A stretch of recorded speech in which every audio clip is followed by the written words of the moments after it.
Praise the Lord. Hallelujah. കടന്നു വന്ന എല്ലാ ദൈവമക്കളെയും മിറക്കുലസ് ആൻസർ മിനിസ്ട്രിയുടെ നാമത്തിൽ ഞങ്ങളുടെ സ്നേഹവും വന്ദനവും അറിയിക്കുന്നു. അല്പസമയം നമുക്ക് by the Sneha show is on the line. Let us worship God, Almighty God with Sneha. Sneha, would you please?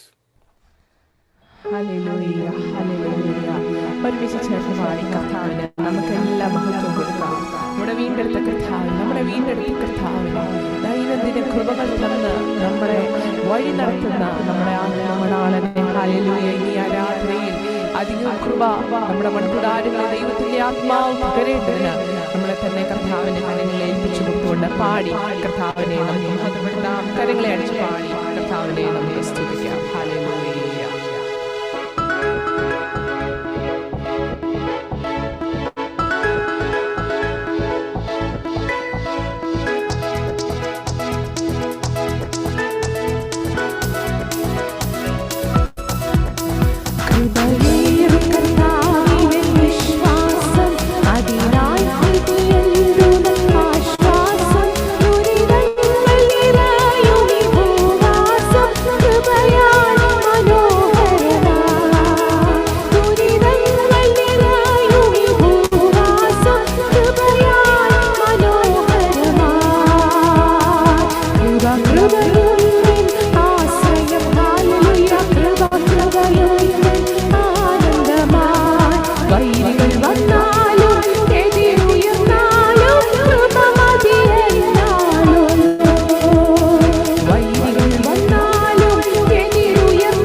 പാടിയതുപോലെ വഴികൾ എത്ര ഉയർന്നാലും എതിരുയർന്നാലും ഹല്ലേലൂയ അവന്റെ കൃപ മാത്രം മതി. ഹല്ലേലൂയ. ബലഹീനതകളെ തികഞ്ഞു വരുന്ന ആ ദൈവകൃപയ്ക്കായി ഈ ആരാധനയിൽ നമ്മളെ തന്നെ ഏൽപ്പിച്ചു കൊടുത്തുകൊണ്ട് കർത്താവേ, നീ എന്റെ സർവവും. ഹല്ലേലൂയ.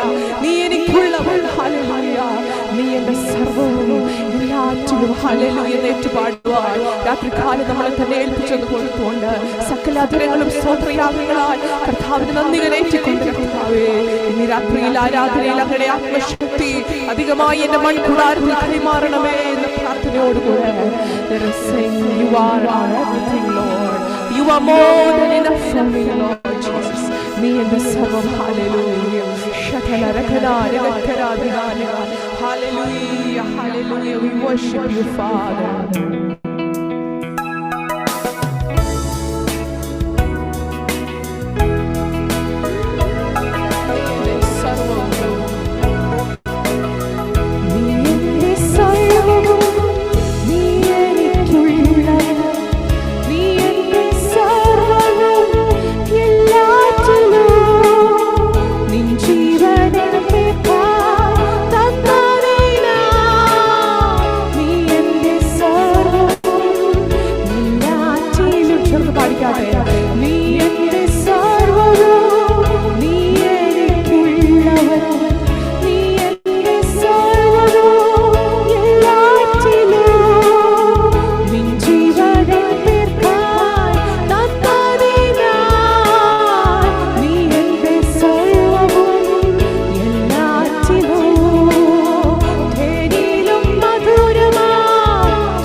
താങ്ങിയ നാമമേ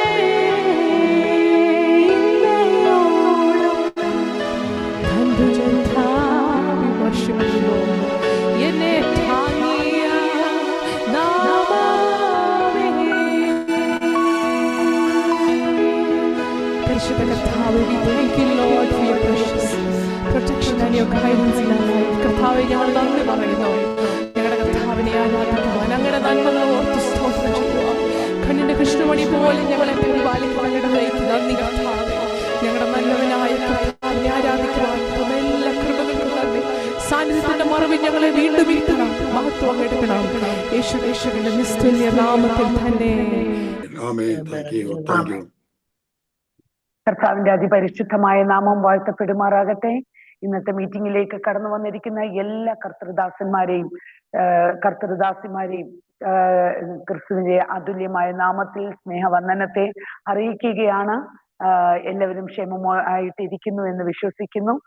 നമ്മുടെ ക്രൈസ്തവ ലോകത്ത് അമൂല്യമായ ഗാനങ്ങൾ സംഭാവന ചെയ്തിട്ടുള്ള ഒരു ദൈവഭക്തനാണ് ഇവാഞ്ചലിസ്റ്റ് JV പീറ്റർ. നമ്മൾ ദിനംതോറും പാടി ആരാധിക്കുന്ന, നമ്മുടെ ഹൃദയസ്പർശിയായ കുറെ ഗാനങ്ങൾ സംഭാവന ചെയ്തിട്ടുള്ള, എനിക്ക് തോന്നുന്നു 100 കണക്കിന് ഗാനങ്ങൾ സംഭാവന ചെയ്തിട്ടുള്ള ദൈവഭൃത്യനാണ് പീറ്റർ. ദിനംതോറും കർത്താവിന്റെ തിരുക്കരങ്ങളിൽ നമ്മെ വഹിച്ച് നടത്തുന്ന ദൈവത്തെ എണ്ണി എണ്ണി സ്തുതിക്കുവാൻ, ഉന്നം വെച്ച വൈരിയുടെ മുമ്പിൽ പതറിപ്പോകാതെ നമ്മളെ കൺമണി പോലെ നടത്തുന്ന ആ ദൈവത്തെ സ്തുതിക്കുവാൻ തക്കവണ്ണമുള്ള ഹൃദയസ്പർശിയായ ഗാനങ്ങൾ എഴുതുവാൻ ദൈവം കഴിഞ്ഞ കാലങ്ങളിൽ പീറ്ററിനെ സഹായിക്കുവാനിടയായി. ആമേൻ, ഹല്ലേലൂയ. ആയിരക്കണക്കിന് സ്റ്റേജുകളിൽ, കൺവെൻഷൻ വേദികളിൽ ഗാന ശുശ്രൂഷകൾ നിർവഹിക്കുവാനും, ഗോസ്പൽ ട്യൂണേഴ്സ്, നമുക്കൊരിക്കലും കേരളത്തിന് മറക്കുവാൻ പറ്റാത്ത ഒരു പേരാണ് ഗോസ്പൽ ട്യൂണേഴ്സ്. ആൻഡ് അതിന് പിന്നിൽ നെടുന്തൂണായി നിന്ന ഇവാഞ്ചലിസ്റ്റ് JV പീറ്റർ, അതിനൊപ്പം തന്നെ കൂടെ നിന്ന നിർമ്മല പീറ്റർ ആന്റിയും കേരളക്കരയില് ഒത്തിരി സ്റ്റേജുകളിൽ, കൺവെൻഷൻ വേദികളിൽ എനിക്ക് തോന്നുന്നു ഒരു 30, 35, 40 വർഷത്തോളം പീറ്ററായിരുന്നു. ഒരു കൺവെൻഷൻ എന്ന് കേട്ട് കഴിഞ്ഞാൽ അവിടെ വേദിയിൽ പാടുന്നത് പീറ്ററായിരിക്കും. അങ്ങനത്തെ ഒരു ശക്തമായി സുവിശേഷം അറിയിക്കുവാൻ ഗാനങ്ങളിലൂടെയും അല്ലാതെ പരസ്യയോഗങ്ങളിലൂടെയൊക്കെയും അനേകരോട് സുവിശേഷം പറയുവാനും അനേകർ ക്രിസ്തുവിനെ അറിയുവാനും പ്രിയപ്പെട്ടവരുടെ ജീവിതത്തിലൂടെ ശക്തമായി കർത്താവ് ഉപയോഗിക്കുവാനിടയായി. വളരെ പ്രതീക്ഷിക്കാത്ത സമയത്താണ് ഈ ലോകത്തിൽ നിന്ന് മാറ്റപ്പെട്ടതെങ്കിലും ഇന്നും ആ പാട്ടുകളും ആ ഓർമ്മകളും ശക്തമായി ഇപ്പോഴും ജീവനോടെ ഇരിക്കുന്നു.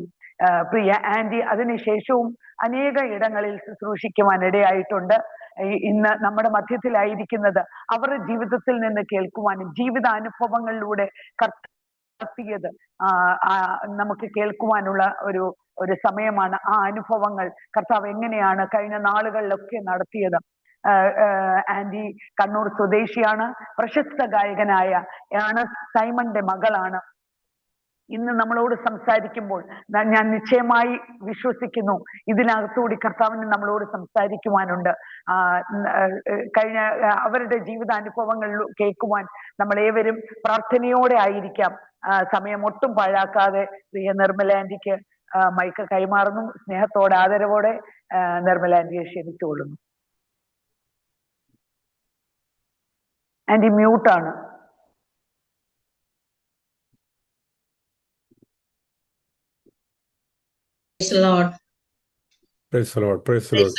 ദൈവനാമം വാഴ്ത്തപ്പെടുമാറാകട്ടെ.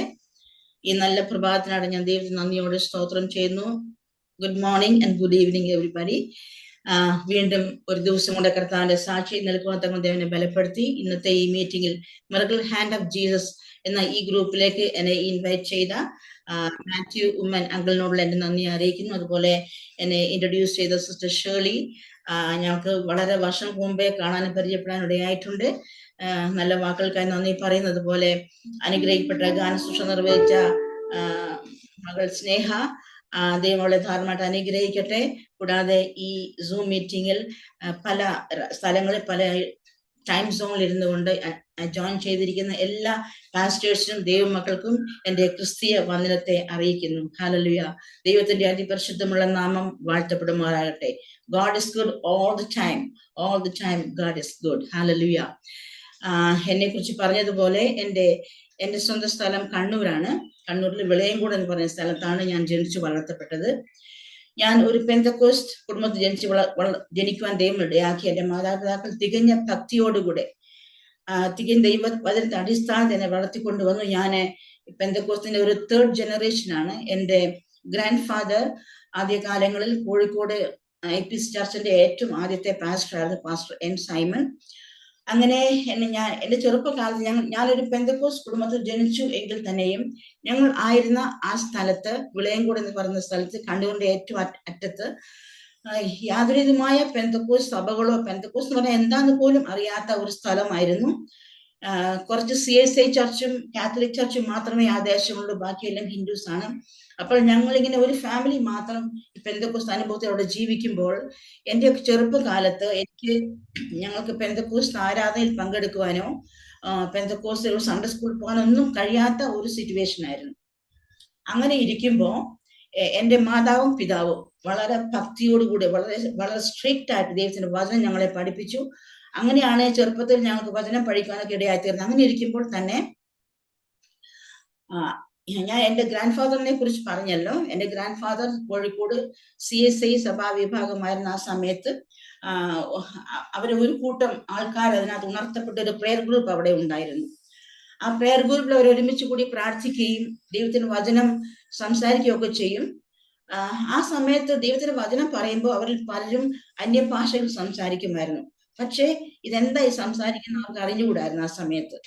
അങ്ങനെ ഇരിക്കുമ്പോൾ ആ കാലയളവാണ് കുമ്പനാടും IPCയുടെ പെന്തക്കോസ്റ്റിന്റെ ആ ഉത്ഭവം ഉണ്ടാകുവാണ്ടായി തീർന്നു. അങ്ങനെ നമ്മൾ സാറപ്സ് എന്ന് വിളിക്കുന്ന ദിവസം K. എബ്രഹാം സാറും ചില പാസ്റ്റേഴ്സും കൂടെ കോഴിക്കോട് കടന്നു ചെല്ലുകയും എൻ്റെ ഗ്രാൻഡ് ഫാദറിനെയും ആ ഗ്രൂപ്പിനെയും കാണുവാനും പരിചയപ്പെടുവാനും അങ്ങനെ അവരുമായിട്ട് സംസാരിച്ച് പിന്നെ അവരെല്ലാം ഒരുമിച്ച് സ്നാനപ്പെട്ടു. അങ്ങനെയാണ് കോഴിക്കോട് പെന്തക്കോസ്റ്റിന്റെ ഒരു ആരംഭം ഉണ്ടായിത്തീർന്നത്. അതുകൊണ്ട് എൻ്റെ ഗ്രാൻഡ് ഫാദറിനെ തന്നെ അവരവിടെ പാസ്റ്റർ ആക്കിയിട്ടും നിയമിച്ചു. അപ്പോൾ ഞാൻ ഒരു 3rd ജനറേഷനായിട്ട് വളർന്നു വരികയാണ്. പക്ഷെ ഞങ്ങൾക്ക് യാതൊരു വിധമായ ആത്മീയമായ കൂട്ടായ്മകളോ കൈത്താങ്ങളോ ഒന്നുമേ ഇല്ലാത്ത ആ ഒരു സിറ്റുവേഷനിൽ ഞങ്ങളുടെ വീട്ടിൽ ഞങ്ങൾ മാത്രം പ്രാർത്ഥിക്കും. എൻ്റെ പാരൻസും ഞങ്ങൾ 4 സിസ്റ്റേഴ്സ് ആണുള്ളത്. എനിക്ക് 3 സഹോദരിമാരാണുള്ളത്. ഞങ്ങൾ വീട്ടിൽ മാത്രം ഇരുന്ന് പ്രാർത്ഥിക്കും. അങ്ങനെ ഇരിക്കുമ്പോൾ എൻ്റെ മാതാവിനെ ദൈവം ഒരു പ്രേരണ കൊടുത്തിട്ട് ഒരു സൺഡേ സ്കൂൾ ഞങ്ങളുടെ വീട്ടിൽ തന്നെ ആരംഭിക്കാം എന്ന് ദൈവം സംസാരിച്ചു. ആ ദൈവത്തിന്റെ ആലോചന പ്രകാരം എൻ്റെ മാതാവ് ഒരു സൺഡേ സ്കൂൾ അവിടെ എൻ്റെ ഭവനത്തിൽ ആരംഭിക്കുവാനിടയായത്. അന്ന് എനിക്ക് 9 വയസ്സാണുള്ളത്. ഞങ്ങൾക്ക് വേണ്ടിയാണ് ആ സൺഡേ സ്കൂൾ അമ്മച്ചി ആരംഭിച്ചത്. അങ്ങനെ ആ സൺഡേ സ്കൂൾ അങ്ങനെ തുറന്ന് ഇപ്പോഴും ആ സൺഡേ സ്കൂൾ കണ്ടിന്യൂ ചെയ്യുന്നുണ്ട്. അതിനുശേഷമായിട്ട് വളരെ ആത്മീയമായി വളരെയധികം ഡ്രൈ ആയിട്ടിരിക്കുന്ന ഒരു സ്ഥലമായിരുന്നു മലബാർ എന്ന് പറയുന്നത്. വളരെ സുവിശേഷം അറിയിക്കാനൊക്കെ വളരെ പ്രതിസന്ധികളായിരുന്നു. എങ്കിലും ആ സമയത്ത് ഞാനും എൻ്റെ പിതാവ് മുമ്പ് പറഞ്ഞതുപോലെ നല്ലൊരു മ്യൂസിഷ്യനാണ്, ഒരു വയലിനിസ്റ്റ് ആണ്. അപ്പൊ ഞങ്ങൾ കുടുംബമായിട്ട് ഞങ്ങളുടെ ഇൻസ്ട്രുമെന്റ്സ് ഒക്കെ എടുത്തിട്ട് ഞങ്ങളിങ്ങനെ പോയി പരസ്യങ്ങളൊക്കെ നടത്തുമായിരുന്നു എന്റെയൊക്കെ വളരെ ചെറിയ പ്രായത്തിൽ. അങ്ങനെ ആ സൺഡേ സ്കൂൾ വളർന്നു വന്നു. ആ ദേശത്തുള്ള സകലമാന ഹിന്ദു കുഞ്ഞുങ്ങളാണ്. ഏകദേശം ഒരു 70% അവിടെ വന്ന് പഠിച്ചത് മുഴുവനും ആ ദേശത്തുള്ള ഹിന്ദു കുട്ടികളായിരുന്നു. ഇന്നും ചില സ്ഥലങ്ങളൊക്കെ ഞാൻ കടന്നു ചെല്ലുമ്പോൾ അവിടെ അന്ന് സൺഡേ സ്കൂൾ പഠിച്ച പലരും എന്നെ വന്ന് കണ്ടിട്ട് പറയും, ഞാൻ നിങ്ങളുടെ വീട്ടിൽ വന്ന് സൺഡേ സ്കൂൾ പഠിച്ച ആളാന്ന് പറയും. ഹല്ലേലൂയ. അങ്ങനെ ആ വേല തുടർന്ന് വളർന്നു വന്നു. ഇന്ന് അവിടെ ഒരു സഭയുണ്ട്. ആ സഭയോട് ചേർന്ന് ഒരു 4 ബ്രാഞ്ച് ചർച്ചസ് അവിടെ ഉണ്ട്. പക്ഷെ ഇന്ന് എൻ്റെ പാരൻസ് ദൈവസേനയിൽ ചേർക്കപ്പെട്ടു. എൻ്റെ ഇളയ സിസ്റ്ററും ബ്രദറുമാണ് ഇപ്പോൾ നടത്തിക്കൊണ്ട് പോരുന്നത്. അങ്ങനെ ഇരിക്കുമ്പോൾ വളരെ ചെറിയ പ്രായത്തിൽ തന്നെ ഞങ്ങൾക്ക് എല്ലാവർക്കും പാടാൻ നല്ല കഴിവ് ദൈവം തന്നിട്ടുണ്ടായിരുന്നു. അങ്ങനെ ഞങ്ങൾ കുടുംബ പ്രാർത്ഥനയിൽ പാടി അങ്ങനെ ഇരിക്കുമ്പോൾ എൻ്റെ പിതാവാണ് എന്നെ ഈ സംഗീത ലോകത്തിലേക്ക് കരം പിടിച്ച് നടത്തിയത്. എൻ്റെ പിതാവ് ഒരു വയലിനിസ്റ്റ് ആയിരുന്നല്ലോ, നല്ല മ്യൂസിക് ടാലന്റ് ഉള്ളതും മ്യൂസിക് അഭിരുചിയുള്ളതുമായ എൻ്റെ പിതാവ് ഞങ്ങളെ നല്ല രീതിയിൽ ആ മ്യൂസിക്കിൽ ഞങ്ങളെ എൻകറേജ് ചെയ്തു.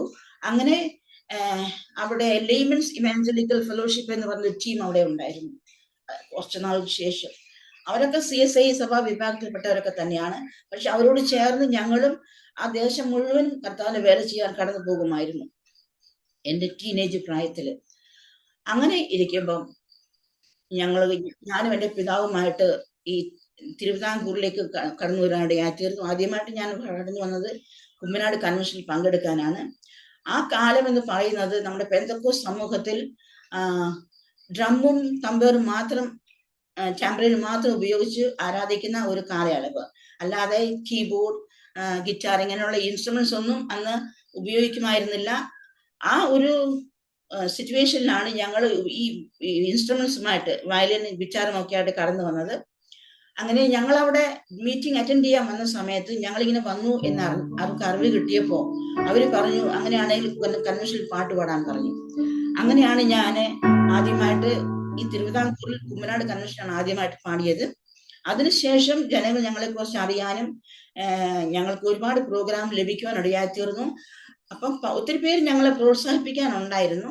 പക്ഷെ അതേ സമയത്ത് ഈ ഈ ഉപകരണങ്ങൾക്ക് ഉപയോഗിച്ചുള്ള പാട്ടുകൾ അങ്ങോട്ട് അഡ്ജസ്റ്റ് ചെയ്യാൻ പറ്റാത്ത, അംഗീകരിക്കാൻ കഴിയാത്ത ചിലരും നമ്മുടെ ഈ സമൂഹത്തിലുണ്ടായിരുന്നു. അവരിൽ നിന്ന് ഞങ്ങൾക്ക് ചില തിക്തമായ അനുഭവങ്ങളും നേരിടേണ്ടി വന്നിട്ടുണ്ട്. അതേസമയത്ത് തന്നെ നല്ലൊരു കൂട്ടം ആൾക്കാർ ഞങ്ങളെ എൻകറേജ് ചെയ്യാനും സപ്പോർട്ട് ചെയ്യാനും ഒക്കെ ഉണ്ടായിരുന്നു. അതിന് മുഖാന്തരമായിട്ടാണ് ഞാനും ഇങ്ങനെ ഈ സംഗീതത്തിൽ വളർന്നു വരുവാൻ ഇടയായിത്തീർന്നത്. അതിനുശേഷമായിട്ട് എന്റെ വിവാഹപ്രായം ആയ സമയത്ത് ദൈവം എനിക്ക് തക്കതായ ഒരു തുണിയെ ദൈവം ഒരുക്കി തന്നു. ഈ വിവാഹം എന്ന് പറയുന്നത് pastor V A Thampi, pastor K C John ഇവരൊക്കെ ചേർന്ന് ആലോചിച്ചൊരു വിവാഹമാണ്. ആ സമയത്ത് എന്റെ ഹസ്ബൻഡ് ഷേവി പീറ്റർ തമിഴ്നാട്ടിൽ ആയിരുന്നു. തമിഴ്നാട്ടിൽ നിന്ന് ആദ്യമായിട്ട് കേരളത്തിലേക്ക് വന്ന സമയത്ത് തന്നെ സ്വീകരിക്കാനും തന്നെ ഹെൽപ്പ് ചെയ്യാനൊക്കെ അന്ന് തമ്പിച്ചാനും മറിയാമ്മേന്റെയും ഉണ്ടായിരുന്നത്. അപ്പം അവര് ഒരു മകനെ പോലെ അദ്ദേഹത്തെ കൈക്കൊള്ളുവാനും അദ്ദേഹത്തിന് വേണ്ട എല്ലാ സഹായങ്ങളും ചെയ്യുവാനും അങ്ങനെ ഇരിക്കുമ്പോ അവരാണ് ഈ വിവാഹ ആലോചനയുമായിട്ട് കടന്നു വന്നത്. അങ്ങനെ 1977 ഞങ്ങൾ വിവാഹിതരായിത്തീർന്നു. അതിനുശേഷം ഞങ്ങൾ രണ്ടുപേരും ഒരേ ഇൻട്രസ്റ്റ് ഉള്ള താലന്തുള്ള ആൾക്കാരായതുകൊണ്ട് ആ ശുശ്രൂഷയ്ക്ക് ഒന്നുകൂടെ ബൂസ്റ്റ് ചെയ്യാൻ ദൈവം സഹായിച്ചു. അങ്ങനെ ധാരാളം വേദികളിൽ സ്വദേശത്തും വിദേശത്തും ഒക്കെ ദൈവം ഞങ്ങളെ എടുത്ത് ഉപയോഗിച്ചു. അതിനുശേഷമാണ് ഞങ്ങൾ തമ്പിച്ചാന്റെ കൂടെ ആയിരിക്കുമ്പോൾ തന്നെ എന്റെ ഹസ്ബൻഡ് JV പീറ്ററിന് ഗോസ്പൽ ട്യൂണേഴ്സ് ഓൾറെഡി തമിഴ്നാട്ടിലായിരിക്കുമ്പോൾ സ്റ്റാർട്ട് ചെയ്ത ഒരു മ്യൂസിക് ടീമാണ്. അപ്പൊ അത് നല്ല രീതിയിൽ മുൻപോട്ട് കൊണ്ടുപോകണം എന്നുള്ള ഒരു താല്പര്യം ഉണ്ടായിരുന്നത് കൊണ്ട് തമ്പിച്ചാനോടും മറിയാമ്മേന്റെയുമായിട്ട് സംസാരിച്ചു. അവിടുന്ന് ഞങ്ങൾ അവരുടെ അനുവാദത്തോടുകൂടി അവരുടെ പ്രാർത്ഥനയോടുകൂടി തന്നെ ഞങ്ങൾ അവിടെ നിന്ന് മാറുവാനും ഞങ്ങൾ സ്വന്തമായിട്ട് ഗോസ്പൽ ട്യൂണേഴ്സ് എന്ന ഒരു പ്രസ്ഥാനമായിട്ട് മുൻപോട്ട് പോകാനിടയായിത്തീർന്നു. അപ്പം ഞങ്ങൾ അവിടെ നിന്ന് മാറിയ ശേഷം ഞങ്ങൾ ചങ്ങനാശ്ശേരിയിൽ തന്നെ ഒരു വാടക വീട്ടിൽ താമസിക്കുകയായിരുന്നു. അപ്പൊ ഞങ്ങൾക്ക് സപ്പോർട്ടോ കാര്യങ്ങളോ ഒന്നുമേ ഇല്ല. തമ്പിച്ചാന്റെ കൂടെ ആയിരുന്നപ്പോൾ എന്തോ ഒരു ചെറിയ സപ്പോർട്ട് ഉണ്ടായിരുന്നു. അപ്പൊ ഞങ്ങൾ അവിടെ നിന്ന് മാറിയ സമയത്ത് പിന്നെ ഒരു സപ്പോർട്ടും കാര്യങ്ങളൊന്നും, കർത്താവിന്റെ മുഖത്തേക്ക് മാത്രം നോക്കി ജീവിക്കുന്ന ഒരു സമയമായിരുന്നു. അങ്ങനെ ഇരിക്കുമ്പം ഞങ്ങളുടെ മൂത്ത മകൻ ജനിക്കുവാനിടയായിത്തീർന്നു. അവന് ഒരു 6-7 മാസം പ്രായമേ ഉള്ളൂ ആ സമയത്ത്. അപ്പൊ ഞങ്ങൾ ചങ്ങനാശ്ശേരിയിൽ ഒരു വാടക വീട്ടിൽ താമസിക്കുകയാണ്. അപ്പം വളരെ പ്രയാസങ്ങൾ, പ്രതിസന്ധികൾ നേരിടേണ്ടി വന്നു.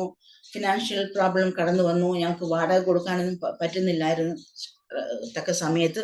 അങ്ങനെ പലവിധമായ പ്രയാസത്തിൽ കൂടി കടന്നുപോയ സമയത്ത് ഒരു ദിവസം ഞങ്ങൾ എല്ലാവരും സിക്കായി. ഞാനും കുഞ്ഞും. അന്ന് എന്റെ മദറിൻലോ ഞങ്ങളുടെ കൂടെ ഉണ്ടായിരുന്നു. ഞങ്ങൾ 3 പേരും വളരെ രോഗികളായിട്ട് ആയ സമയത്ത് എന്റെ ഹസ്ബൻഡ് ഷേവി പീറ്റർച്ചാൻ മാത്രം പനിയൊന്നും ഇല്ലാതെ സുഖമായിട്ടിരുന്നു. ഞങ്ങൾക്ക് വേണ്ടി പ്രാർത്ഥിക്കുകയും ഞങ്ങളെ ഹെൽപ്പ് ചെയ്യുകയും ചെയ്യുന്നുണ്ടായിരുന്നു. ആ സമയത്ത് പെട്ടെന്ന് ഒരു പ്രേരണയുണ്ടായി, ഒന്ന് പ്രാർത്ഥിക്കണമെന്ന്.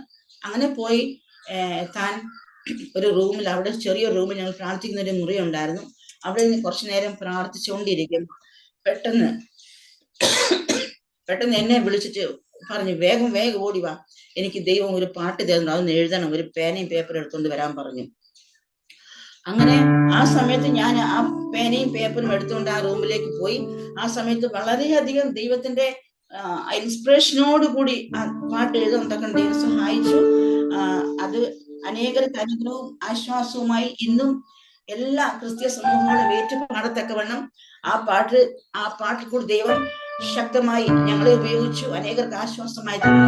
ഞങ്ങളുടെ ജീവിതത്തിന്റെ പ്രതികൂല സാഹചര്യം കടന്നു പോയ സമയത്താണ്, കഷ്ടങ്ങളും പ്രതിസന്ധികളൊക്കെ വന്ന സമയത്താണ് പലപ്പോഴും അനേകം പാട്ടുകൾ ഉരുത്തിരിവാൻ ദൈവം ഇടയായി തീർന്നിട്ടുള്ളത്. അത് മറ്റുള്ളവർക്കും അതുപോലെ തന്നെ അനുഗ്രഹവും പ്രചോദനവുമായി തീർന്നു. ആ ഗാനം ഇപ്രകാരമാണ്.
അങ്ങനെ ഈ പാട്ട് പോലെ തന്നെ ഞങ്ങളുടെ ജീവിതം കർത്താവിന്റെ കരങ്ങളിലേക്ക് ഞങ്ങൾ ഒന്നുകൂടെ സമർപ്പിക്കാൻ ഇടയായിത്തീരുന്നു. കർത്താവിന്റെ കരങ്ങളിൽ ഒരു പിടി കളിമൺ എപ്രകാരം വിധേയപ്പെട്ടിരിക്കുമോ അതുപോലെ ഞങ്ങൾ കർത്താവിന്റെ കരങ്ങളിൽ ഒന്നുകൂടി വിധേയപ്പെടുത്തി താഴ്ത്തി ഏൽപ്പിച്ചുകൊണ്ട് ഞങ്ങളെ ഏൽപ്പിച്ചു കൊടുത്ത സമയത്ത് ദൈവം ഞങ്ങളുടെ ജീവിതത്തെ പണിയുവാൻ ഇടയായിത്തീരുന്നു. നമുക്കറിയാം, കുശവൻ പണിതുകൊണ്ടിരിക്കുമ്പോൾ ചിലപ്പോൾ കുശവന്റെ കയ്യിൽ തന്നെ ആ പാത്രങ്ങൾ ഉടഞ്ഞ് ചീത്തയായി പോകുന്ന അവസരങ്ങളുണ്ട്. എന്നാൽ ആ കുശവൻ അത് എറിഞ്ഞു കളയാതെ, ട്രാഷിലേക്ക് എറിയാതെ, വിത്ത് സെയിം ബ്രോക്കൺ പീസസ് കൊണ്ട് പിന്നെയും നല്ല മനോഹരമായ തനിക്ക് ഇഷ്ടമുള്ള രൂപത്തിൽ പണിഞ്ഞെടുക്കുന്നത് പോലെ തന്നെ ഞങ്ങളുടെ ജീവിതത്തിലും ദൈവം ഞങ്ങളെ പണിത് മെനഞ്ഞ് ദൈവത്തിന് ഹിതമുള്ള സമൂഹത്തിന് അനുഗ്രഹമായി തീരത്തക്കൊണ്ട് ഞങ്ങളെ പണിത ദൈവത്തിന്റെ വഴിയിൽ ദൈവത്തിന് സ്തോത്രം ചെയ്യുന്നു. ഇന്നും അനേകർക്ക് ഈ ഗാനം ആശ്വാസവും അനുഗ്രഹമായി തീർന്നായി ദൈവത്തിന് നന്ദി പറയുന്നു. അങ്ങനെ അനേകം കഷ്ടങ്ങളിലും പ്രയാസങ്ങളും കൂടി കടന്നുപോയ സമയത്തൊക്കെ ദൈവം ഞങ്ങൾക്ക് ഓരോരോ പാട്ട് തരുമായിരുന്നു. അതുപോലെ ഇന്നിപ്പം മോള് പാടിയല്ലോ, ഉന്നം വെച്ച മാരിയൻ കണ്ണിന് മുമ്പിൽ പതറാത്തെ. ആ പാട്ടിന്റെ അനുഭവം എങ്ങനെയാണ്? ഞങ്ങൾ ഒരു ദിവസം തിരുവല്ല ടൗണിൽ ഞങ്ങൾ അന്ന് എല്ലാ ഇൻസ്ട്രുമെന്റ്സും അപ്പോഴത്തേക്ക് ഞങ്ങൾക്ക് ഒരു 88 ഒക്കെ ആയപ്പോഴത്തേനും ഞങ്ങൾക്ക് ആവശ്യമായ ഇൻസ്ട്രുമെന്റ്സ് എല്ലാം ദൈവം നൽകി തന്നു. ആ ഇൻസ്ട്രുമെന്റ്സ് എല്ലാം വെളിയിൽ കൊണ്ടുവന്ന് ഞങ്ങളൊരു പരസ്യവും നടത്തുകയായിരുന്നു തിരുവല്ലയില്.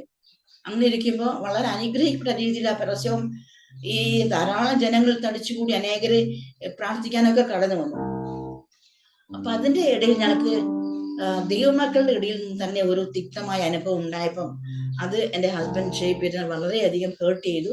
വളരെ ഭാരത്തോടെ പ്രയാസത്തോടു കൂടി തന്റെ ദൈവത്തിന്റെ സന്നിധിയിൽ പ്രാർത്ഥിക്കുവാൻ ഇടയായി തീർന്നപ്പോൾ വളരെ കംപ്ലൈന്റോടു കൂടി, കർത്താവെ ഞങ്ങൾ ഇങ്ങനെ ഒരു നല്ല കാര്യം ചെയ്തപ്പോ ഇങ്ങനെ ഒരു മനസ്സിന് ക്ലേശം ബുദ്ധിമുട്ടുണ്ടാകുന്ന രീതിയിലുള്ള ഇടപാടുകൾ മറ്റുള്ളൊന്നും ഉണ്ടായല്ലോ എന്നിങ്ങനെ കംപ്ലൈന്റോടുകൂടെ ദൈവത്തിന്റെ സ്ഥാനത്തിൽ ഇരുന്ന സമയത്ത് ദൈവം പറഞ്ഞു, നീ നിന്റെ ജീവിതത്തിന്റെ പുറകോട്ടം തിരിഞ്ഞു നോക്കാം. എത്രയോ നന്മകൾ ഞാൻ ചെയ്തിട്ടുണ്ട്. അതൊക്കെ ഓരോന്നും ഓർത്തോർത്ത് ചിന്തിക്കാൻ പറഞ്ഞ സമയത്ത് ഇങ്ങനെ തന്റെ ജീവിതത്തിന്റെ പുറകിലേക്ക് കടന്നുപോയി. പലരും കേട്ട് കാണും, താൻ ടീനേജ് ആയിരുന്ന സമയത്ത് താൻ ഒരു ബോൺ ക്യാൻസർ ആയിരുന്നല്ലോ. അതിനകത്തൊക്കെ ദൈവം അത്ഭുതകരമായി ദൈവത്തിന്റെ കരം തൊട്ട് വിടുവിച്ച ഒരു സാക്ഷ്യമുണ്ട്. വൈദ്യന്മാരെല്ലാം ഉപേക്ഷിച്ച സമയത്തും മരുന്നുകളൊന്നും എഫക്റ്റ് ആകാതെ വന്ന സമയത്തും വളരെ ദൈവത്തിന്റെ കൃപ സാന്നിധ്യം ഇറങ്ങി വന്ന് വിടുവിച്ച് 45 മിനിറ്റ് കൊണ്ട് ആ വൂണ്ടുകൾ കരിഞ്ഞ ഒരു അനുഭവം തന്റെ ജീവിതത്തിലുണ്ട്. അതൊക്കെ ഓർത്തപ്പോൾ എഴുതിയ പാട്ടാണ് എണ്ണി എണ്ണി സ്തുതിക്കുവാൻ. അത് അനേകർക്കും അനുഗ്രഹമായി തീർന്നു. ഞങ്ങളുടെ ജീവിതത്തിൽ അനുഗ്രഹമായി തീർന്ന പോലെ ചില പാട്ടുകൾ മറ്റുള്ളവരുടെ ജീവിതത്തിലായിരിക്കും അത് പ്രയോജനപ്പെടുക. ഞങ്ങൾ അതിനുശേഷം സ്റ്റേജിലേക്ക് കടന്നുപോയി ഈ പാട്ട് പാടുമ്പോൾ അവിടെ ഒരു വ്യക്തി ഞങ്ങളുടെ മുമ്പിൽ ഇരുന്നിട്ട് ഈ പാട്ട് ഞങ്ങൾ പാടുന്ന സമയത്ത് വല്ലാതെ ഏങ്ങലടിച്ച് കരയുന്നതായിട്ട് കാണാനിടയായി തീർന്നു. അപ്പൊ ഞങ്ങൾ ഈ മീറ്റിംഗിന് ശേഷം അതെന്താ അദ്ദേഹം എത്രമാത്രം കരഞ്ഞതെന്ന് അന്വേഷിച്ച സമയത്ത് അദ്ദേഹത്തിന്റെ അനുഭവം ഞങ്ങളുമായി ഷെയർ ചെയ്തു. അദ്ദേഹത്തിന്റെ ഫേർണിച്ചർ മാർട്ട് ന്യൂയോർക്കിലുണ്ടായിരുന്നു. അവിടെ ഒരു ദിവസം ഇങ്ങനെ ഇരിക്കുമ്പോൾ ഒരു തോക്കുധാരിയായ ഒരു മനുഷ്യൻ അവിടെ കടന്നു വന്നു. ഇവിടുത്തെ പൈസ എല്ലാം എടുക്കാൻ പറഞ്ഞു, ഇല്ലെങ്കിൽ ഞാൻ നിന്നെ ഷൂട്ട് ചെയ്യുന്നു പറഞ്ഞ് ആ തോക്കിങ്ങനെ തന്റെ നെഞ്ചിന് നേരെ ചൂണ്ടി നിൽക്കുന്ന സമയത്ത് തന്റെ സഹോദരൻ ഇത് കണ്ടുകൊണ്ട് അതേ സെയിം ഫ്ലോറിൽ അല്പം അകലെയായിട്ടുണ്ടായിരുന്നു. ആർക്കും ഒന്നും ചെയ്യാൻ കഴിയാത്ത വളരെ ഹെൽപ്ലെസ് ആയിരിക്കുന്ന ആ സിറ്റുവേഷനിൽ ആ ബ്രദർ അവിടുന്ന് ഉറച്ച സ്വരത്തിൽ സ്തോത്രം എന്ന് പറഞ്ഞു. ഹല്ലേലൂയ. സ്തോത്രത്തിന്റെ ശക്തി എത്രമാത്രം വലിയത്. അതേസമയം സെയിം ടൈമിൽ ഈ മനുഷ്യൻ ഈ തോക്കിന്റെ ട്രിഗർ വലിക്കുകയും കൂടെ ചെയ്തു. പക്ഷേ ആ തോക്കിനകത്തുള്ള ആ വെടിയുണ്ടകള് അത് കറക്റ്റായിട്ട് ആ ബ്രദറിന്റെ ശരീരത്തിൽ തൊടാതെ വണ്ണം അത് റോങ് വേയിൽ ദൈവം മാറ്റിവിട്ടു. ഹല്ലേലൂയ. ആ ബുള്ളറ്റ് വേറെ എവിടെയോ പോയി ആ വലിയ മരണത്തിന് മുമ്പിൽ നിന്ന് ദൈവം അദ്ദേഹത്തെ വിടുവിച്ചു. അതാണ് ഉന്നം വെച്ച വരിയിൽ കടൽ മുമ്പിൽ പതറാതെ നമ്മൾ സൂക്ഷിക്കുന്ന ദൈവം. ഹല്ലേലൂയ. അതിനുശേഷമായിട്ട് പോലീസും കാര്യങ്ങളൊക്കെ വന്ന് നോക്കിയപ്പോൾ അവിടെ എങ്ങും ഒരു ബുള്ളറ്റ് കാണുന്നില്ല, ഒരു തോക്കിന്റെ ഉണ്ട കാണുന്നതേ ഇല്ല. അവസാനം അവർ വളരെയധികം അന്വേഷിച്ച സമയത്ത് അതൊരു ഭിത്തിയിൽ തറച്ചിരിപ്പുണ്ടായിരുന്നു. ആമേൻ. അത്ര അത്ഭുതകരമായിട്ട് ആ ദേവദാസനെ ദൈവം വിടുവിച്ച അനുഭവങ്ങളുണ്ട്. അതുപോലെ പല പല അനുഭവങ്ങൾ ഞങ്ങളുടെ ജീവിതത്തിലുണ്ട്. ഒരിക്കൽ എൻ്റെ പിതാവ് ഞങ്ങളെ വിസിറ്റ് ചെയ്യാൻ വന്നു. ഞങ്ങളന്ന് തിരുവല്ലയിൽ തന്നെ നെടുമ്പുറത്ത് താമസിക്കുന്ന സമയത്താണ്. അപ്പം എപ്പോൾ വന്നാലും ചോദിക്കും, പുതിയ പാട്ട് വല്ല എഴുതിയും ചോദിക്കും. അപ്പൊ വരുമ്പോഴൊക്കെ ഓരോ പുതിയ പാട്ട് ഉണ്ടാകുകയും ചെയ്യും. അങ്ങനെ അന്ന് ഞങ്ങൾക്ക് ഒരു പാട്ടുണ്ടായിരുന്നു. അപ്പം ചില ദിവസങ്ങൾക്ക് ശേഷമായിട്ട് എൻ്റെ പിതാവ് പിന്നെ എൻ്റെ വീട്ടിൽ നിന്ന് കടന്നുപോയി. അപ്പം ഈ പാട്ടിനകത്ത് ദൈവം ഞങ്ങളെ തന്നെ അതിനുവേണ്ടി ഒരുക്കുകയായിരുന്നു. ഞങ്ങൾക്ക് വരാൻ പോകുന്ന ആ വിപത്തിൽ നിന്ന് അതിനെ ഫേസ് ചെയ്യാൻ, എങ്ങനെ അതിനെ ഓവർകം ചെയ്യണം എന്നുള്ളതിന് വേണ്ടി ദൈവം ഞങ്ങളെ തന്നെ ഒരുക്കുകയായിരുന്നു. കാരണം എൻ്റെ പിതാവ് ഒരു 2 വീക്സിന് ശേഷം പെട്ടെന്ന് വാഹന അപകടത്തിൽപ്പെട്ട് ഈ ലോകത്തിൽ മാറ്റപ്പെടുവാൻ ഇടയായി തീർന്നു. അത് ഞങ്ങൾക്ക് താങ്ങാനാവാത്തൊരു വലിയ ഷോക്കായിരുന്നു. പക്ഷേ ഈ പാട്ടിനകത്ത് ഇങ്ങനെ പറയുന്നു, കണ്ണുനീരിൻ താഴ്വരകൾ അതിഘോരമാം മേടുകളിലും മരണത്തിൻ കൂരികളിലും താങ്ങും കരങ്ങളുണ്ട്. ഹല്ലേലൂയ. ഈ പാട്ട് ഞങ്ങളെ ദൈവം തന്നത് ഈ ഒരു പ്രത്യേക സാഹചര്യത്തിൽ കൂടി കടന്നു പോകുമ്പോൾ ഞങ്ങൾ ധൈര്യത്തോടെ ഇരിക്കേണ്ടതിന് വേണ്ടി ഞങ്ങളെ ബലപ്പെടുത്തുവാൻ, ഞങ്ങളെ ധൈര്യപ്പെടുത്തുവാൻ കർത്താവ് മുന്നമേ ഞങ്ങൾക്ക് വേണ്ടി തന്നതാണ്. ഹല്ലേലൂയ. ദൈവത്തിന് സ്തോത്രം ചെയ്യുന്നു. അങ്ങനെ ധാരാളം കാര്യങ്ങൾ കടന്നു പോയിക്കൊണ്ടേയിരുന്നു. അതിനുശേഷമായിട്ട് ഞങ്ങൾ പല പല പ്രവർത്തനങ്ങള്, യൂത്ത് മീറ്റിംഗ്, വലിയ വലിയ ക്രൂസൈഡുകള്, ചെറുതുവലുമായ കൺവെൻഷൻ, അങ്ങനെയൊക്കെ ദൈവം ശക്തമായിട്ട് ഞങ്ങളെടുത്ത് ഉപയോഗിച്ചുകൊണ്ടിരുന്ന കാലഘട്ടമായിരുന്നു. അനേകര് ഈ ടീമിൽ കൂടി വലിയ വലിയ പാട്ടുകാരായി തീരുവാൻ ദൈവം സഹായിച്ചിട്ടുണ്ട്. ഞങ്ങൾക്ക് അനേകർക്ക് അനുഗ്രഹമായി തീരുവാൻ ഞങ്ങളെ ബലപ്പെടുത്തി. കർത്താവ് ഞങ്ങൾക്ക് 3 കുഞ്ഞുങ്ങളെ തന്നിട്ടുണ്ട്, 2 boys and 1 girl. ഒരു ഇളയ മകനാണ് ഇപ്പൊ എൻ്റെ കൂടെ ഉള്ളത്. അവൻ എൻ്റെ കൂടെ അവരൊക്കെ ജോലിയൊക്കെ ആയിരുന്നു, അതൊക്കെ ഉപേക്ഷിച്ച് വന്നിട്ട് ഇപ്പൊ എൻ്റെ കൂടെ എൻ്റെ പ്രോഗ്രാമിൽ എൻ്റെ കൂടെ വരാനും മാത്രമല്ല അവൻ ബൈബിൾ കോളേജില് കർത്താവിന്റെ വചനം പഠിപ്പിക്കുകയൊക്കെ ചെയ്യാണ്. അങ്ങനെ ദൈവം ഞങ്ങൾ ഐശ്വര്യമായി നടത്തുന്നു. എൻ്റെ ഒരു മകൾ ദുബായിൽ ജോലി ചെയ്യുന്നു. എൻ്റെ മൂത്ത മകൻ കോയമ്പത്തൂരിൽ താമസിക്കുന്നു. അവരും അവിടെ ചർച്ചുമായിട്ട് ബന്ധപ്പെട്ടൊക്കെ കർത്താവ് വേലയിൽ ആയിരിക്കാൻ ദൈവം സഹായിച്ചു. കർത്താവ് ഇത്രത്തോളം ഞങ്ങളെ വഴി നടത്തി. അനേകം അത്ഭുതങ്ങളും അടയാളങ്ങളും ദൈവത്തിന്റെ വിടുതൽ ഒക്കെ കാണുവാൻ തക്ക ദൈവം ഞങ്ങൾക്ക് കൃപ തന്നു. അതുപോലെ തലമുറയായി കർത്താവിനെ സേവിപ്പാൻ ദൈവം സഹായിച്ചു. ഞാൻ പറഞ്ഞല്ലോ, മരണത്തിൻ കൂരിൽ താങ്ങും കരങ്ങളുണ്ട്. ആ പാട്ട് എൻ്റെ വ്യക്തിപരമായ ജീവിതത്തിലും എനിക്കൊരു അനുഭവം ഉണ്ട്. അതിനെ കുറിച്ച് പറയുവാനുണ്ട്. ഒരു 10 വർഷത്തിന് മുമ്പേ ഞങ്ങൾ ഒരുമിച്ച് സ്കൂട്ടറിൽ യാത്ര ചെയ്യുന്ന സമയത്ത് പെട്ടെന്ന് ഞാൻ സ്കൂട്ടറിൽ നിന്നും താഴെ വീഴുവാനിടയായി തീർന്നു. അങ്ങനെ വീണ സമയത്ത് എനിക്ക് ബോധമില്ല. പെട്ടെന്ന് തന്നെ ഹോസ്പിറ്റലിൽ കൊണ്ടുപോയി. സെയിം ടൈം ഞാനിങ്ങനെ ബ്ലഡ് വോമിറ്റ് ചെയ്യുന്നുണ്ടായിരുന്നു. അപ്പം ഹോസ്പിറ്റലിൽ കൊണ്ടുപോയ സമയത്ത് അവരെന്നെ വേഗം തന്നെ സ്കാൻ എടുത്ത് നോക്കിയ സമയത്ത് അവർ പറഞ്ഞു തലയുടെ അകത്ത് ഇന്റേണൽ ബ്ലീഡിങ് ഉണ്ട്, ഒരു ഫ്രാക്ചർ ഉണ്ടെന്ന് പറഞ്ഞിട്ട് എന്നെ 48 hours ഒബ്സർവേഷനിൽ ഇട്ടിരുന്നു. അപ്പൊ എനിക്ക് ബോധമൊന്നുമില്ല. പക്ഷെ ഞാനിങ്ങനെ ബ്ലഡ് വോമിറ്റ് ചെയ്യുന്നുണ്ടായിരുന്നു. അപ്പം ഡോക്ടർമാര് പറഞ്ഞു വളരെയധികം ക്രിട്ടിക്കലാണ്, പ്രതീക്ഷയ്ക്ക് വകയില്ല എന്നൊക്കെ പറഞ്ഞ് എന്നെ ഇങ്ങനെ ഒബ്സർവേഷനിൽ ഇട്ടിരിക്കുകയായിരുന്നു. അനേകർക്ക് ഈ വിവരങ്ങൾ പാസ് ചെയ്ത സമയത്ത് അനേക ദൈവമക്കൾ എനിക്ക് വേണ്ടി പ്രാർത്ഥിക്കുവാനിടയായിത്തീർന്നു. എത്ര പ്രതികൂലത്തിന്റെ അവസരത്തിൽ കൂടി കടന്നു പോയാലും ഞാൻ മരണത്തെ മുഖാമുഖമായി കണ്ട സന്ദർഭമായിരുന്നു അത്. എല്ലാവരും വളരെ ഭാരത്തിലും പ്രയാസത്തിലുമായി തീർന്നു. എങ്കിലും അനേകം ദൈവജനത്തിന്റെ പ്രാർത്ഥന, ദൈവത്തിന്റെ വചനം പറയുന്നു, സഭയുടെ വിലയേറിയ പ്രാർത്ഥന, ശ്രദ്ധയേറിയ പ്രാർത്ഥന വളരെയധികം ഫലിക്കുന്നു എന്നാണ് വചനം പറയുന്നത്. അതുപോലെ തന്നെ അനേക ദൈവമക്കളുടെ പ്രാർത്ഥന ഫലമായിട്ട് ഡോക്ടേഴ്സ് പറഞ്ഞ സമയത്തിന് മുമ്പേ തന്നെ എനിക്ക് ബോധം തിരിച്ചു കിട്ടുവാനിടയായി തീർന്നു. അപ്പോഴാണ് എനിക്ക് മനസ്സിലായത് എനിക്ക് ഇങ്ങനെയൊക്കെ സംഭവിച്ചെന്ന്. പിന്നെ അവർ രണ്ടാമത് ഒരു സ്കാൻ കൂടി എടുത്ത സമയത്ത് അവര് പറയാണ്, ഇത് വളരെ അത്ഭുതമായിരിക്കുന്നല്ലോ. ഇന്നലെ ഞങ്ങൾ സ്കാൻ ചെയ്തപ്പോൾ ഒരു പൊട്ടലുണ്ടായിരുന്നു ഈ തലയോട്ടിയില്, ഇപ്പോഴത് കാണുന്നില്ല. ഹല്ലേലൂയ, അത് അപ്രത്യക്ഷമായി. ദൈവം ഇന്നും അത്ഭുതം പ്രവർത്തിക്കുന്ന ദൈവം തന്നെയാണ്. ദൈവത്തിൽ ഒന്നും അസാധ്യമായതേ ഇല്ല. കർത്താവിനെ കൊണ്ട് ഒന്നും കഴിയാത്തതായിട്ടില്ല. അവൻ അത്ഭുതങ്ങളുടെ ദൈവം തന്നെയാണ്. അത് എന്റെ ജീവിതത്തിൽ അനുഭവിച്ച് അറിയാൻ തക്കണം ദൈവം ഇടയാക്കി തീർത്ത വലിയ കൃപയ്ക്കായി സ്തോത്രം ചെയ്യുന്നു. എന്റെ ഈ ആക്സിഡന്റ് കണ്ട എല്ലാവരും പറഞ്ഞു, ഇല്ല, ഷീസ് നോ മോർ, ഇനി കഥ കഴിഞ്ഞു എന്നാ പറഞ്ഞത്. പക്ഷെ ദൈവമക്കളെ, നമ്മളെ കുറിച്ച് നമ്മുടെ ചില കഷ്ടങ്ങൾ കടന്നു പോകുമ്പോ ലോകം അങ്ങനെ പറയും, ഇല്ല അവളിനി ഇല്ല, അവളുടെ കഥ കഴിഞ്ഞു എന്നൊക്കെ പറഞ്ഞാലും ദൈവത്തിന്റെ വചനം ഇപ്രകാരം പറയുന്നു. 118 സങ്കീർത്തനം 17 വാക്യത്തിൽ ഇപ്രകാരം പറയുന്നു, ഇല്ല, ഞാൻ മരിക്കയില്ല, ഞാൻ ജീവനോടെ ഇരുന്ന് യഹോവയുടെ പ്രവൃത്തികളെ വർണ്ണിക്കും. അതെ, ആ വചനപ്രകാരം ദൈവത്തിന് എന്നെ കൊണ്ട് ഉദ്ദേശം ഉണ്ടായിരുന്നത് കൊണ്ട് തന്നെ ദൈവം എനിക്ക് ആരോഗ്യവും ബലവും സൗഖ്യവും തന്ന് ഇന്നും കർത്താവിന്റെ സാക്ഷിയായി നിൽപ്പാൻ തക്കണം ദൈവനെ ബലപ്പെടുന്ന കൃപകൾക്കായിട്ട് ദൈവത്തിന് സ്തോത്രം ചെയ്യുന്നു. ഡോക്ടർമാര് പറഞ്ഞതുപോലെ യാതൊരു ഡിഫക്റ്റ് എനിക്ക് ഇന്നില്ല. ഓർമ്മക്കുറവോ കേൾവി കുറവോ ഒക്കെ വരാമെന്നാണ് ഡോക്ടർ പറഞ്ഞത്. പക്ഷെ അങ്ങനത്തെ യാതൊരു പ്രശ്നങ്ങളും എനിക്കിന്നില്ല. കർത്താവ് തൊട്ടാൽ അത് പരിപൂർണമായ പെർഫെക്റ്റ് ആണല്ലോ.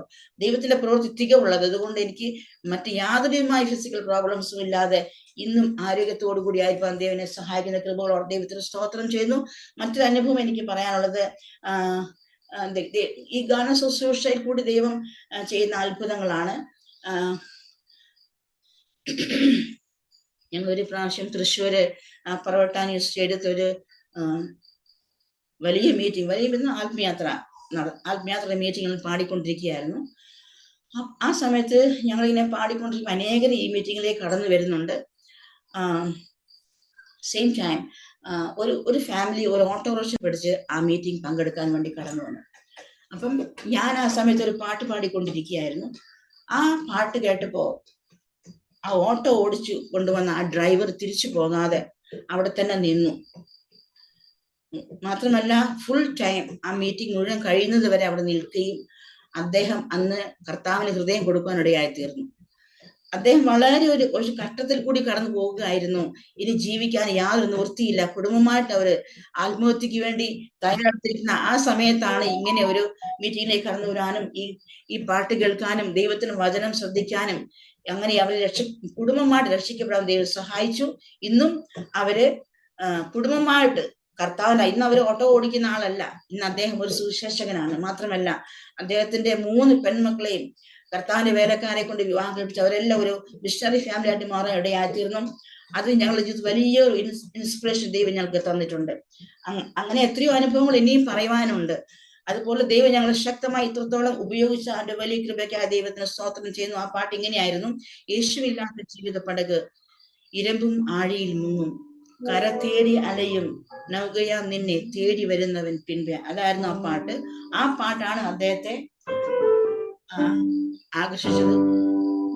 യേശുവില്ലാത്ത ജീവിത പടക് ഇരമ്പും ആഴിയിൽ മുങ്ങും, കര തേടി അലയും നൗകയാ നിന്നെ തേടി വരുന്നവൻ പിൻപേ. യേശുവില്ലാത്ത ജീവിത പടക്. ആമേൻ. അങ്ങനെ അനേകം അനുഗ്രഹിക്കപ്പെട്ട അനുഭവങ്ങൾ ഞങ്ങൾ ഇനിയും പറയുവാനുണ്ട്. അങ്ങനെ ഇരിക്കുമ്പോൾ ഇന്നേക്ക് 13 വർഷത്തിന് മുമ്പേ ഒരു ദിവസം, അന്നൊരു സൺഡേ ആയിരുന്നു,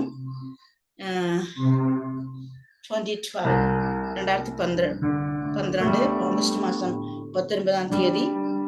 അന്ന് ഞായറാഴ്ച ഞങ്ങൾ രാവിലെ എഴുന്നേറ്റു, ആരാധന കടന്നുപോയി, വർഷിപ്പ് ലീഡ് ചെയ്തു. അതിനുശേഷമായിട്ട് ഉച്ചകൾ ഞങ്ങൾക്ക് പല പല പ്രോഗ്രാമുകളൊക്കെ ഉണ്ടായിരുന്നു. അന്ന് ഹോൾ ടൈം ഞങ്ങൾ രണ്ടുപേരും വളരെ അധികം തിരക്കോടുകൂടി ബിസി ആയിട്ട് തന്നെയായിരുന്നു. അതിനുശേഷം രാത്രി വീട്ടിൽ വന്നു. അന്ന് ഞങ്ങൾ രണ്ടുപേരുമേ ഇവിടെയുള്ളൂ. ഇവര് 3 പേരും അന്ന് ദുബായിലാണ്. അങ്ങനെ ഇരിക്കുമ്പോ ഞങ്ങളെല്ലാം കാര്യങ്ങളും കഴിഞ്ഞു, ഞങ്ങളെ ഫാമിലി പ്രെയർ കഴിഞ്ഞു, ഞങ്ങൾ ഡിന്നർ കഴിഞ്ഞു. അപ്പൊ ആ ദിവസങ്ങളൊക്കെ ഞങ്ങൾ രാത്രി ഇങ്ങനെ കുറച്ച് സമയം ഇവരുമായിട്ട് സംസാരിക്കാൻ ചാറ്റ് ചെയ്യുമായിരുന്നു. അങ്ങനെ അതിനു വേണ്ടി ഞങ്ങൾ സമയം കണ്ടെത്തി ഞാൻ ഈ സിസ്റ്റം എല്ലാം ഓൺ ചെയ്തിങ്ങനെ ഇരിക്കുകയാണ്. അപ്പൊ അന്നത്തെ ദിവസം നോക്കിയിട്ട് ഇവരാരും ഓൺലൈനിൽ വരുന്നില്ല, ഇവര് 3 പേരുമേ ഇല്ല. അപ്പൊ ഞാൻ പിന്നെ തിരിച്ചിറങ്ങി വന്നു. അപ്പം ഞാൻ തിരിച്ചിറങ്ങി വന്നപ്പോ അന്ന് അച്ചായനും ഇതുപോലെ എന്റെ കൂടെ വന്ന് സംസാരിക്കാറുള്ളതാണ്. പക്ഷെ അന്നത്തെ ദിവസം കാണുന്നില്ല. അപ്പൊ ഞാനിങ്ങനെ ഇറങ്ങി വന്ന സമയത്ത് ഫ്രണ്ട് റൂമിൽ ഇങ്ങനെ സെറ്റിൽ ഇരിപ്പുണ്ട്. നോക്കുമ്പോ ഞാൻ വിചാരിച്ചു ഉറങ്ങിയ. സാധാരണ അത്ര വേഗം ഞങ്ങള് 9 മണി 10 മണിക്കൊന്നും ഉറങ്ങാറില്ല. അന്ന് ഏകദേശം 10:45 സമയമായിരുന്നു. നോക്കിയപ്പോ ഉറങ്ങുന്ന പോലെ ഇങ്ങനെ ഇരിക്കുന്നു. ഞാൻ വിളിച്ചിട്ട് റെസ്പോണ്ട് ചെയ്യുന്നില്ല. ഞാൻ തട്ടിക്കുലുക്കി വിളിച്ചിട്ട് റെസ്പോണ്ട് ചെയ്യുന്നില്ല. അപ്പൊ ഞാൻ പെട്ടെന്ന് പൾസ് നോക്കി, പൾസ് കിട്ടുന്നില്ല. വേറെ ആരൊന്നും ഈ വീട്ടിലില്ല താനും. ഞാൻ പെട്ടെന്ന് പാസ്റ്ററെ വിളിച്ചു. പാസ്റ്ററും ഞങ്ങൾ വണ്ടി ഓടിക്കുന്ന ഡ്രൈവറൊക്കെ ഓടി വന്ന് പെട്ടെന്ന് ഹോസ്പിറ്റലിൽ കൊണ്ടുപോയി. അപ്പൊ കൊണ്ടുപോയ സമയത്താണ് അവർ CPR ഒക്കെ കൊടുത്തെങ്കിലും അത് സമയം കഴിഞ്ഞു പോയി, ഒരു 15 മിനിറ്റ്സ് കഴിഞ്ഞെന്ന് പറഞ്ഞു. അങ്ങനെയാണ് എന്റെ ജീവിത പങ്കാളി പെട്ടെന്ന് പ്രതീക്ഷിക്കാത്ത സമയത്ത് ഈ ലോകത്തിൽ നിന്ന് മാറ്റപ്പെടുവാനിടയായി തീർന്നു. വലിയ പ്രശ്നങ്ങളൊന്നും ഇല്ല. അത്യാവശ്യം BP ഷുഗർ ഒക്കെ ഉള്ളതേ ഉള്ളൂ. അല്ലാതെ രോഗിയായിട്ട് കിടപ്പോ ഒന്നും അല്ലായിരുന്നു. അന്ന് ലാസ്റ്റ് ദിവസം വരെ വളരെ ആക്റ്റീവായിട്ട് ഞങ്ങൾ പ്രോഗ്രാമിൽ പോവുകയും അന്നെങ്കിലും മ്യൂസിക് സ്കൂളൊക്കെ ഉണ്ടായിരുന്നു ആ സമയത്ത്. അതിനൊക്കെ അങ്ങനെ വളരെ തിരക്കേറിയ ദിവസങ്ങൾ തന്നെയായിരുന്നു. അങ്ങനെ പ്രതീക്ഷിക്കാത്ത സമയത്ത് തന്റെ ദാസന ദൈവത്തിലേക്ക് ചേർക്കപ്പെടുവാനിടയായി തീർന്നു. അത് എനിക്ക് വളരെ താങ്ങാനാവാത്തൊരു ഷോക്കാണ്. ഒരിക്കലും ഞങ്ങൾ എക്സ്പെക്ട് ചെയ്യുന്നില്ലല്ലോ അങ്ങനെ ഒരു കാര്യം. പക്ഷെ അവിടെയും ദൈവം എന്നെ ദൈവം എന്നെ ബലപ്പെടുത്തി. പെട്ടെന്ന് ഞാനിങ്ങനെ വാടി തളർന്ന് ഇനി എങ്ങനെ മുൻപോട്ട് പോകും എന്നൊക്കെ ഞാനിങ്ങനെ ഭാരപ്പെട്ടിരുന്ന സമയത്ത് പെട്ടെന്ന് ദൈവം എന്നെ ബലപ്പെടുത്തി, എന്നെ ശക്തി. ദൈവത്തിന്റെ വചനം പറയുന്നു, ഞാൻ നിന്നെ ഒരു നാളും കൈവിടുകയില്ല, ഉപേക്ഷിക്കുകയില്ല, ലോകത്തിന്റെ അവസാനത്തോളം ഞാൻ നിന്നോട് കൂടെ ഉണ്ടെന്ന് പറഞ്ഞ ദൈവം. പെട്ടെന്ന് ഈ ഒരു വാക്യം എന്റെ മനസ്സിലേക്ക് ഓടി വന്നു. അങ്ങനെ ഒരു പാട്ടുണ്ട്. ആ പാട്ട് ഞാൻ പാടി അന്ന് ബലപ്പെട്ടുകൊണ്ടിരിക്കുകയാണ്. ഈ കഴിഞ്ഞു പോയ ഇപ്പം 14ാമത്തെ വർഷമാണിത്. ഈ 14 വർഷവും ആ പാട്ട് എന്നെ ബലപ്പെടുത്തിക്കൊണ്ടിരിക്കും. ദൈവത്തിന് വചനം പറയുന്നു, എന്നെ ശക്തനാക്കുന്നവൻ മുഖാന്തരം സകലത്തിനും മതിയാകുന്നു. പലപ്പോഴും ജീവിതത്തിന്റെ എല്ലാ അപ്സ് ആൻഡ് ഡൗൺസിലും ചിലപ്പോ എനിക്കത് ചെയ്യാൻ പറ്റത്തില്ല എന്ന് തോന്നുന്ന സന്ദർഭങ്ങൾ വരുന്ന സമയത്തും ദൈവത്തിന്റെ വചനം പറയുന്നു, എന്നെ ശക്തനാക്കുന്നവൻ മുഖാന്തരം ഞാൻ സകലത്തിനും മതിയാകുന്നു. ഹല്ലേലൂയ. ഈ വചനം എന്നെ ഇത്രത്തോളം ബലപ്പെടുത്തിയ കൃപകൾക്കായി ദൈവത്തിന് സ്തോത്രം ചെയ്യുന്നു. ആ പാഠ്യപ്രകാരമാണ് നോ നെവർ അലോൺ. ഞാൻ ഒരിക്കലും ഒറ്റയ്ക്കല്ല. കാരണം ദൈവം എന്നോട് കൂടെയുണ്ട്. അതിന്റെ വാക്തത്വം എന്നോട് കൂടെയുണ്ട്. എന്റെ മുമ്പിൽ എന്റെ വഴികളൊക്കെ എനിക്ക് അവ്യക്തമായിരുന്നു. Everything was dark and black. പക്ഷേ ദൈവം എന്നോട് കൂടെ എന്നോട് പറഞ്ഞു, ശക്തമായിരിക്കെ, ധൈര്യമായിരിക്കെ, ഞാൻ നിന്നോട് കൂടെയുണ്ട്, ലോകത്തിന്റെ അവസാനത്തോളം ഞാൻ നിന്നോട് കൂടെ ഉണ്ടെന്ന് പറഞ്ഞ ആ വാക്യം, ആ പാട്ട് എന്നെ ബലപ്പെടുത്തി. ഞാൻ പാടാൻ ആഗ്രഹിക്കുന്നു. ആമേൻ.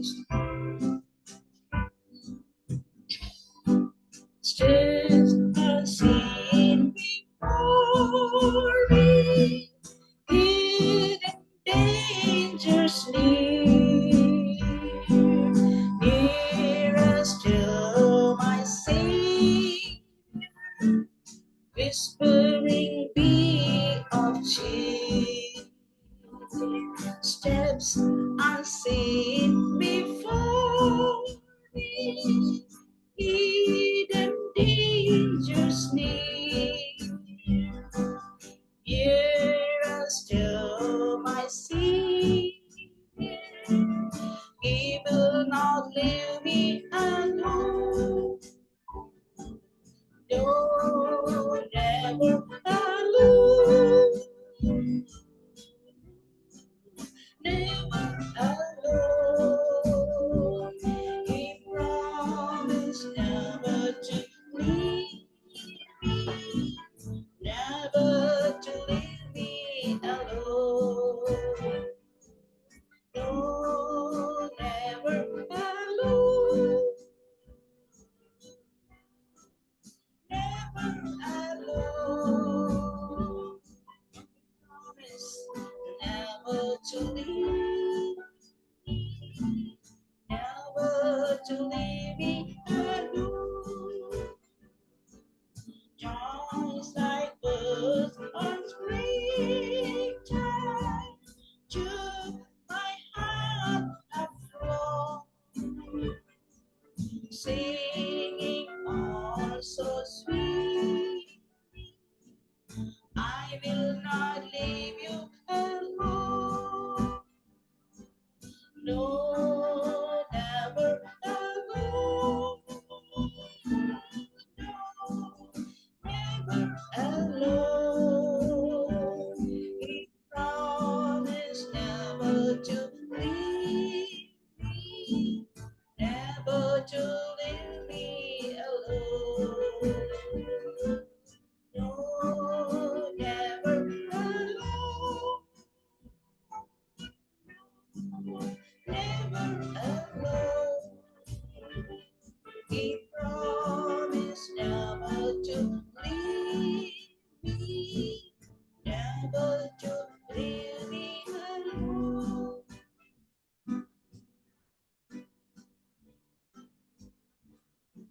Hallelujah. ഈ ഗാനം ഓരോ ദിവസവും എന്നെ ബലപ്പെടുത്തിക്കൊണ്ടേയിരിക്കുകയാണ്. കർത്താവ് ഓരോ നിമിഷവും എനിക്ക് കൃപ തന്നെ വഴി നടത്തുന്നു. ഈ നാളുകളിൽ ഞാൻ ചെയ്യുന്ന ഒരു മറ്റൊരു ശുശ്രൂഷ എന്ന് പറയുന്നത്, എന്നെ പോലെ ഒറ്റപ്പെട്ടു പോയ ചില സഹോദരിമാരെ കണ്ടുപിടിച്ച് അവരുമായിട്ട് കൂട്ടായ്മ ആചരിക്കുവാനും അവർക്കൊരു സന്തോഷം പകരുവാനും അവരുമായിട്ട് അല്പസമയം ടൈം സ്പെൻഡ് ചെയ്യാനും അവരെ ധൈര്യപ്പെടുത്താനും ഒക്കെ കർത്താവ് എനിക്ക് ബലവും കൃപയും തന്നുകൊണ്ടിരിക്കുന്നു. ആ ശുശ്രൂഷയോർത്ത് നിങ്ങൾ പ്രാർത്ഥിക്കണം. ഞാനും അതുപോലെ തന്നെ എനിക്ക് ലഭിക്കുന്ന പ്രോഗ്രാംസിൽ എൻ്റെ കുഞ്ഞുങ്ങൾ അവനോട് കൂടെ കർത്താവ് വേലയിലായിരിക്കുന്നു. ദൈവം ഞങ്ങൾ ഇത്രത്തോളം നടത്തിയ എല്ലാ കൃപകൾക്കുമായിട്ട് ഞാൻ ദൈവത്തിന് നന്ദി പറയുന്നു. ഒരു പ്രാവശ്യം കൂടെ എല്ലാവർക്കും എൻ്റെ നന്ദി അറിയിക്കുന്നു. എന്നെ ഈ മീറ്റിംഗിലേക്ക് ഇൻവൈറ്റ് ചെയ്ത മാത്യുവിനും അങ്കിളിനും എല്ലാ പ്രിയപ്പെട്ടവർക്കും എൻ്റെ നന്ദിയും സ്നേഹവും അറിയിച്ചുകൊണ്ട് ഞാൻ എൻ്റെ വാക്കുകളെ ചുരുക്കുന്നു.